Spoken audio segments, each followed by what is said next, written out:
medyo hindi maganda yung nilagay natin na toppings dito sa ating mga variegated Gymno Coliseum Mihano.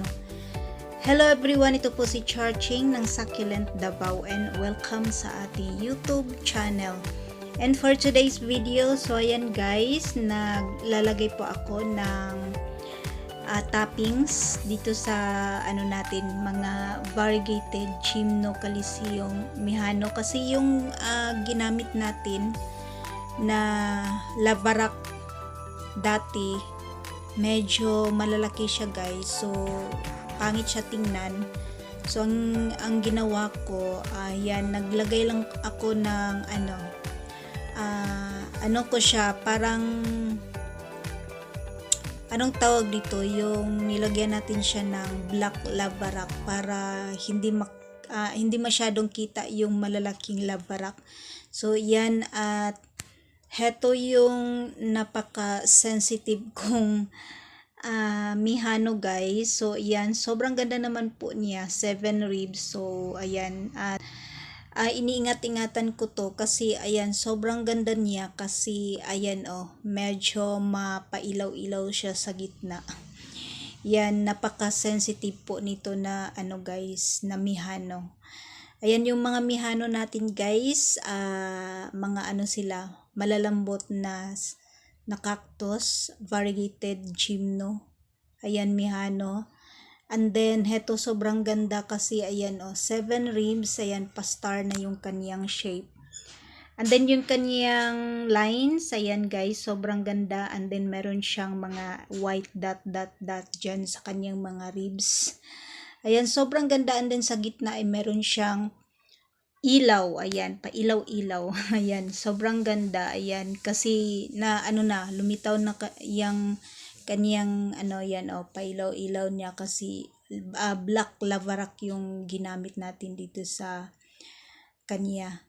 Nilagay natin na topping. So heto din guys yung isa kong iniingat-ingatan na Mihano kasi ayan sobrang ganda, kaya lang hindi na pantay yung kaniyang body. Ayan, dito na side, sa right side ay medyo mataba, and then sa left side naman guys ay medyo payat. So ayan, lagyan lang natin ng black lavarak para kita yung kaniyang kulay. Ayan, maganda kasi ito guys kasi siya, meron siyang pailaw-ilaw sa gitna na light yellow yung kulay. So ang gusto ko rin dito sa ating Mihano, yung kanyang ribs ay meron ding white na dot.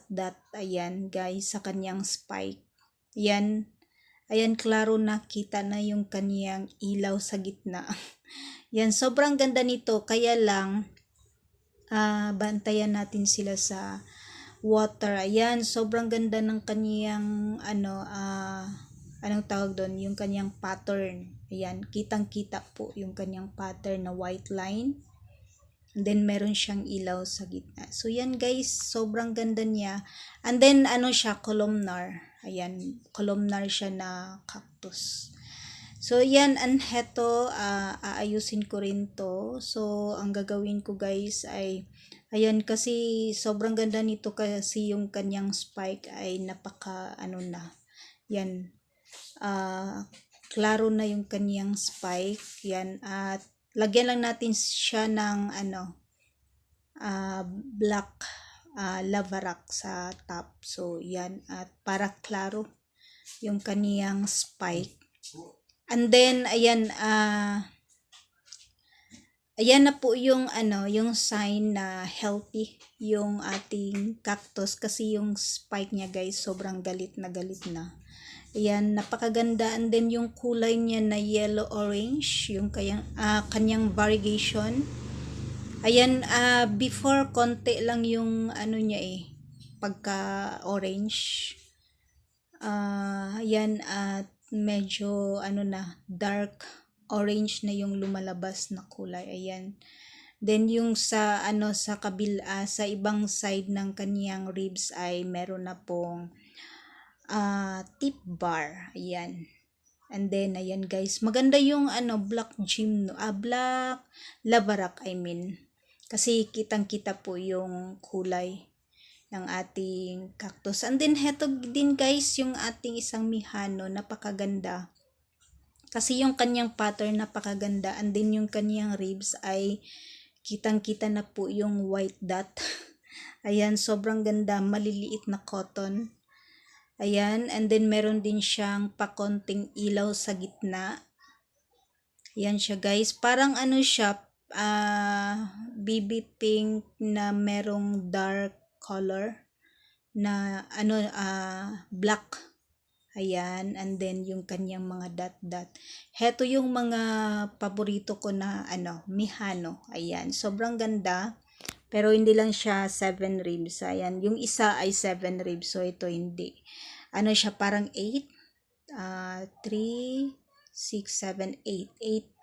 8 ribs siya guys. So yan, sobrang ganda. And then, ang lang sa mga mihano guys, malalambot talaga sila. So kailangan less water sa ating mga mihano, katulad po nito. Ayan, maraming mihano pero ito guys, kakaiba silang mihano. So yan, paborito ko sila, kaya lang talagang kailangan ng extra care.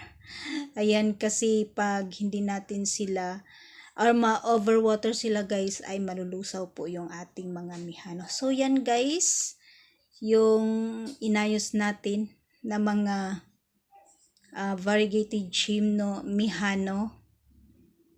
And then ayan, siguro bukas ay magbibigay po ako ng water dito sa iba nating mga cactus na medyo dry na po yung kanilang mga soil. So yan yung ating update dito sa ating mga variegated chimno mihano.